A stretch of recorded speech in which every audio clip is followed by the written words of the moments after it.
अम्बाला की राजनीति में अब बहुत से फेरबदल होने लगे हैं। वहीं कई नई प्रथाएं भी चल पड़ी हैं, जिसमें कई ओहदेदार ऐसे हैं जिन्होंने अपने निजी प्रतिनिधि रख लिए हैं जो उन्हें रिप्रेजेंट करने का काम करते हैं। ऐसे में इस प्रतिनिधि शब्द व प्रतिनिधि पद के बारे में जब अम्बाला की मेयर शक्ति रानी शर्मा ने सवाल उठाए हैं, उन्होंने कहा कि उन्होंने अपने 70 साल के जीवन में ये प्रतिनिधि शब्द पहली बार सुना है।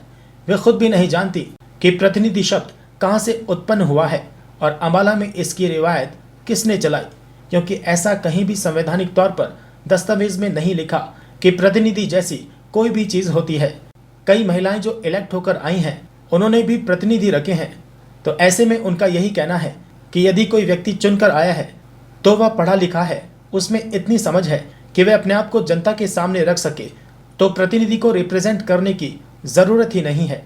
और वे चाहती हैं कि इस तरह की गतिविधियों पर व ऐसे व्यक्तियों पर कार्रवाई जरूर होनी चाहिए। मैं तो यही कहना चाहती हूँ कि ये प्रतिनिधि वर्ड जो है ये कहाँ से इजाज़ हुआ है, कौन सी डिक्शनरी में से बताइए मुझे। कौन से खाने में किसी ओहदेदार के साथ कोई प्रतिनिधि है जो उसको सर्व कर सकता है? ये तो मैंने पहली दफ़ा ही अपनी ज़िंदगी में सुना है कि 70 साल की मेरी आयु होने वाली है। मैंने कभी भी नहीं देखा है कि किसी भी जो इलेक्टेड मेंबर्स होते हैं उनके कोई प्रतिनिधि उनको रिप्रेजेंट फोरम में कर सकते हों। ये तो अनोखी सी बात है, सेल्फ स्टाइल्ड प्रतिनिधि हैं ये। मैडम, इससे पहले भी हाउस में महिलाएं जो हैं पार्षद रही हैं। बात अगर करें दर्शना मेहता जी की और चित्रा सरवारा की, और भी पार्षद रही हैं, उनके कार्यकाल में कभी ऐसे शब्द नहीं इस्तेमाल किए गए। आज जो जितने भी प्रोग्राम किए जाते हैं सरकारी, वैसे तो वो भाजपा के ही प्रोग्राम बन के रह जाते हैं। उसके बाद प्रतिनिधियों का जो है ये रिवाज कोई संवैधानिक शब्द नहीं है, इसको लेके क्या कहेंगे? मैं तो खुद हैरान हूँ इस बात पे कि सारे ऑफिसेज में भी जो निगम के भी हैं वो जो अपने एमसीज़ हैं, लेडीज़ विमेन, उनके प्रतिनिधि ये समझ नहीं आ रहा मुझे कि ये कौन सा रिवायत है जो यहाँ पे शुरू हुई है।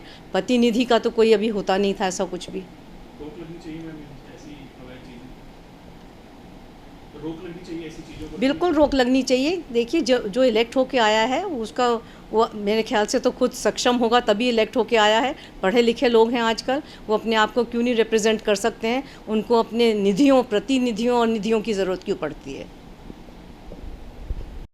अम्बाला की राजनीति में अब बहुत से फेरबदल होने लगे हैं। वहीं कई नई प्रथाएं भी चल पड़ी हैं, जिसमें कई ओहदेदार ऐसे हैं जिन्होंने अपने निजी प्रतिनिधि रख लिए हैं जो उन्हें रिप्रेजेंट करने का काम करते हैं। ऐसे में इस प्रतिनिधि शब्द व प्रतिनिधि पद के बारे में जब अम्बाला की मेयर शक्ति रानी शर्मा ने सवाल उठाए हैं, उन्होंने कहा कि उन्होंने अपने 70 साल के जीवन में ये प्रतिनिधि शब्द पहली बार सुना है। वे खुद भी नहीं जानती कि प्रतिनिधि शब्द कहां से उत्पन्न हुआ है और अम्बाला में इसकी रिवायत किसने चलाई, क्योंकि ऐसा कहीं भी संवैधानिक तौर पर दस्तावेज में नहीं लिखा कि प्रतिनिधि जैसी कोई भी चीज होती है। कई महिलाएं जो इलेक्ट होकर आई हैं, उन्होंने भी प्रतिनिधि रखे हैं।